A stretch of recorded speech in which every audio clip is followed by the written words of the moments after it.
well, at this moment, you realize what you're transporting, what is inside, who they are, because of course we have listings. So it's quite heavy at this moment because also you have to go inside the cargo to equip yourself or to unequip yourself, depending on the way in or way out, with the helmets and things like that. And when you're doing that, next to the corpse, there's a flag on it.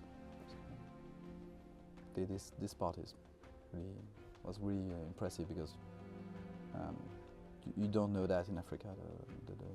The risk were very low, lower than that. So you don't experience that prior to this operation. Can you remember the first time that happened?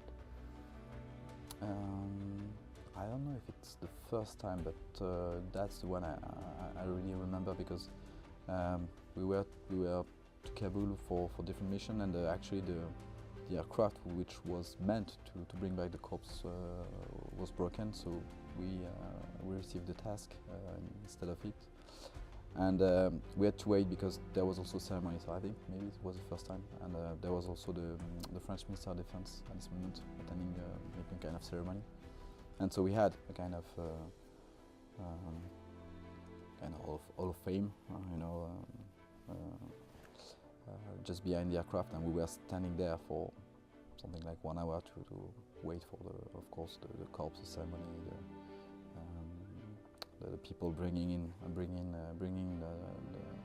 the body in the aircraft, and it was freezing as hell, of course, and we were not prepared because we didn't expect to do that. So there was a really you can feel the cold and the strong wind in Kabul, because it's really high and really cold at that time. And well, the wait also, all the time you have to wait for the corpse. It's the time that you use, of course, to think about it. So there's gravity in this whole ceremony and experience. What were you thinking at that time? Service, you know.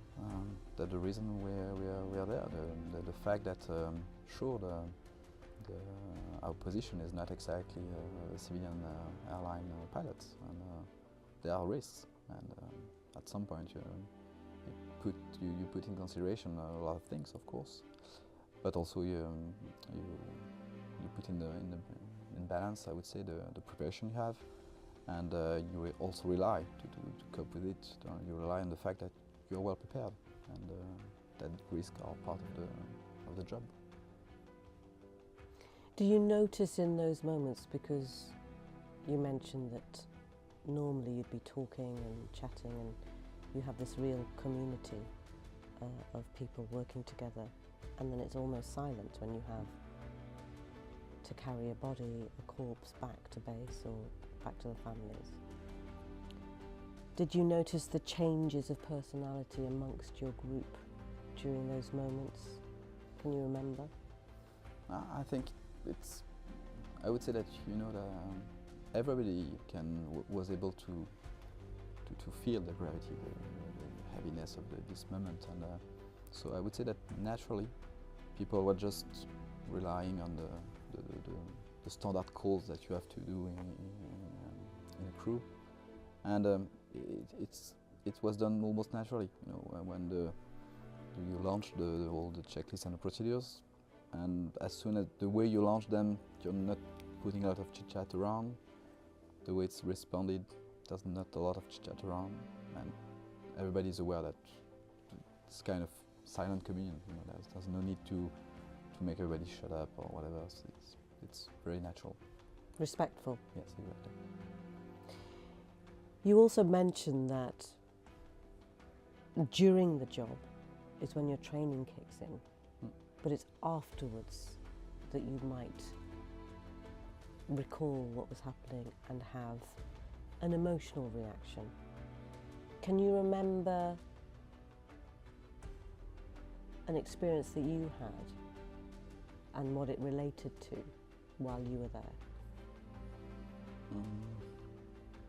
I don't have a lot regarding that, because we were a little bit out of the Afghan bases. You know, the transport group was in Tajikistan, so and the time you need to travel from Kabul to Tajikistan is a kind of SAS. You know, at some point, it's a way also to deal with your emotion, to process them, and so finally when you arrive in Tajikistan, it's almost a different phase, a different country. So that there was not a lot to remember about that, because the distinction was pretty clear. We were flying back, so there's the moment where you are safe again. So I wouldn't say that I remember a lot regarding that. Maybe for sure my fighter pilot colleagues, which were actually taking off and landing in Kandahar, may have experienced different ways, because you know when you rest after your mission, if you just hear a rocket alert, I think it's quite different from our position in Tajikistan, where there was no risk at all, for sure.